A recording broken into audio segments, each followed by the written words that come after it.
Hi there, Salt Lake City. Love the glasses. Good, now the pleasantries are over. I had this buddy in high school who used to refer to having a job as being society's bitch. It's true. It's a pretty cynical sentiment, I know, but I think he was onto something. Because being employed is a lot like being in a relationship.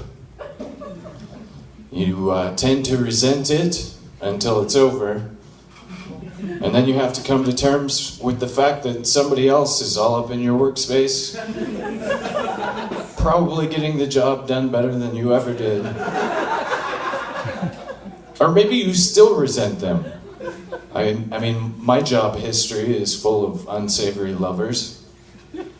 Roofing, which was physically abusive.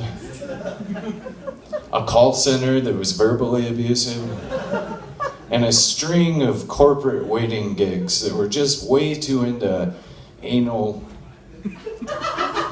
procedures. Like a relationship, if it's not going well, sooner or later somebody gets dumped. And it's usually not a mutual breakup. Sometimes, depending on how serious the relationship was, the government gets involved and might award you alimony, provided you pretend to go on a certain number of dates every week. Come last November, I came to be at odds with my employer and I got dumped. Now, in the first stage of grief, denial, I thought about how much better off I was, how much time I had on my hands for creative exploits, which didn't really happen, because I quickly found myself going down the tubes and warping like Mario to stage 4, depression. This cloud of angst following me around everywhere, tossing down spiky turtles of self-doubt. I didn't let them get me though. I got my hair did. And I started trolling Craigslist like a pervert. Replying to any post that seemed somewhat legitimate, and as I got more desperate, several that were assuredly written by job rapists.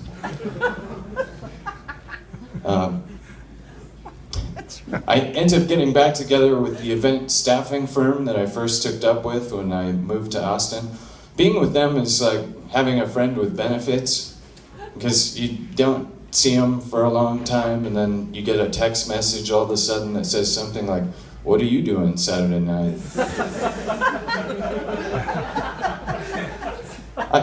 I knew it was just a money call. I knew I was going to hate myself for it afterwards, but it was just going to feel so good to get paid again. Because when you're job single, that's all you really think about, how long it's been since you got paid. Since you really got paid.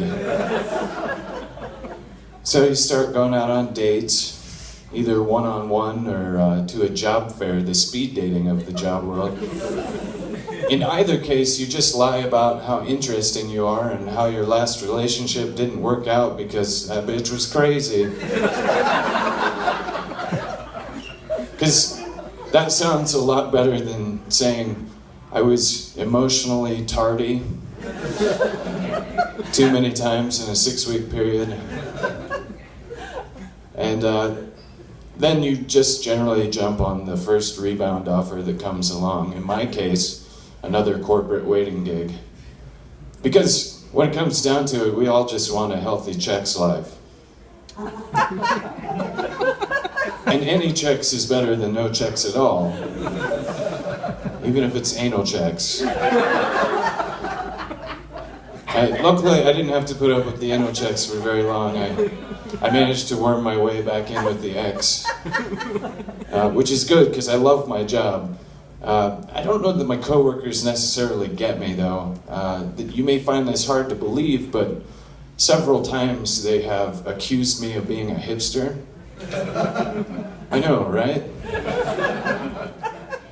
In most recent case, a coworker had inferred that I grew my mustache ironically. just isn't true.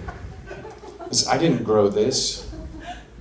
30 some odd years ago, my mother gave birth to a healthy baby old-timey mustache. And over the years, it grew me. Ironically.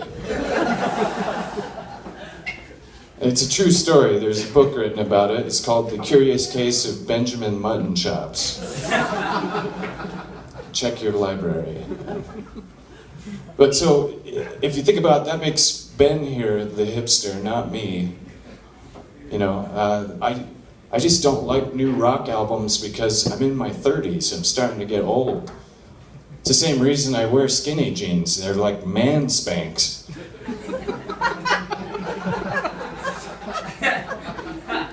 I'm trying to avoid a condition that affects men in their older age known as low-hanging fruit.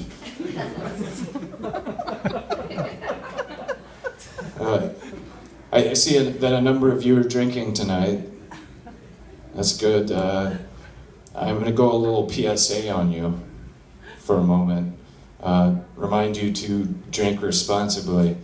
Now, since a couple of our sponsors do provide alcohol, I can't really say to take it easy. So, knock yourself out, literally. But you should be responsible about how you refer to your drinking. I'll explain. There's a lot of violent slang out there for drinking, like, getting destroyed, bombed, hammered. These are all acceptable. It doesn't work for all types of violence, however. Hey man, what are you doing right now? Oh, nothing much. I'm just down at the local dive bar getting knife murdered. Or, hey there, sunshine. Looks like you had a late night last night. Boy, did I ever. I was up until almost 3 in the morning getting kinda gangbang sodomy raped. Talk about setting fire to the hobo at both ends, am I right? Those are unacceptable. You're welcome. I have to know these kinds of things in my line of work. When I'm not telling jokes, I wait tables at the Alamo Drafthouse Cinema. I don't know if anyone around here is familiar with that. It's pretty similar to your Brewvies.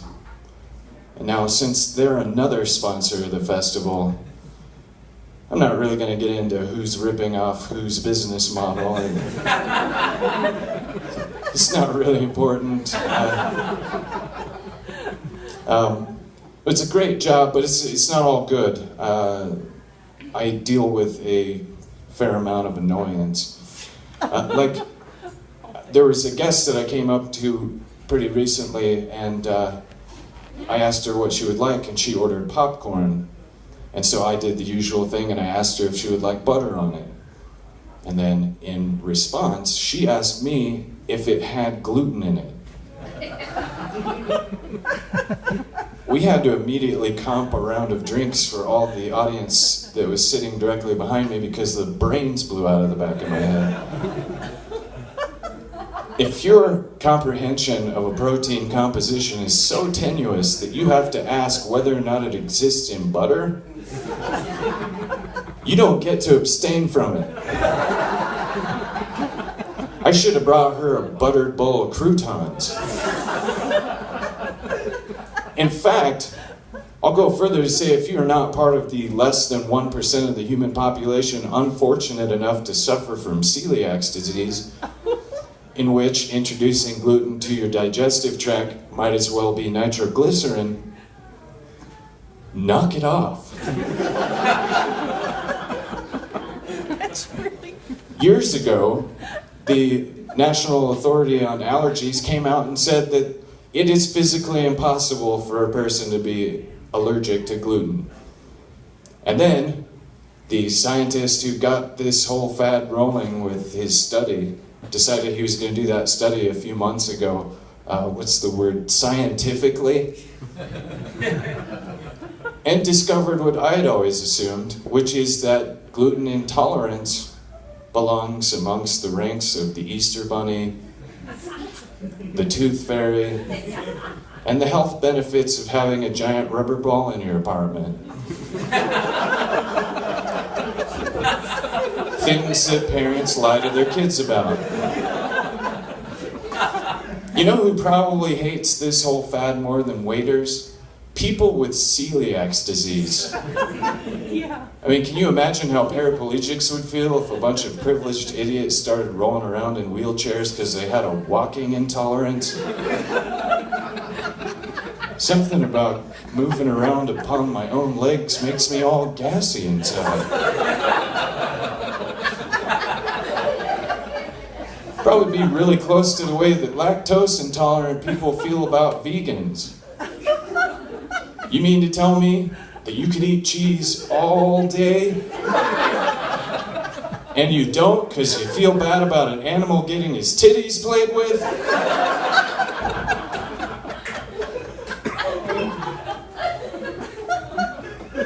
I'm reminded of another time that everybody jumped on an intolerance bandwagon without doing their proper research in a little place called Germany. I'm sorry, that's a really poor analogy. Because when gluten is systematically rounded up and put into ovens, it's way less horrifying and more delicious.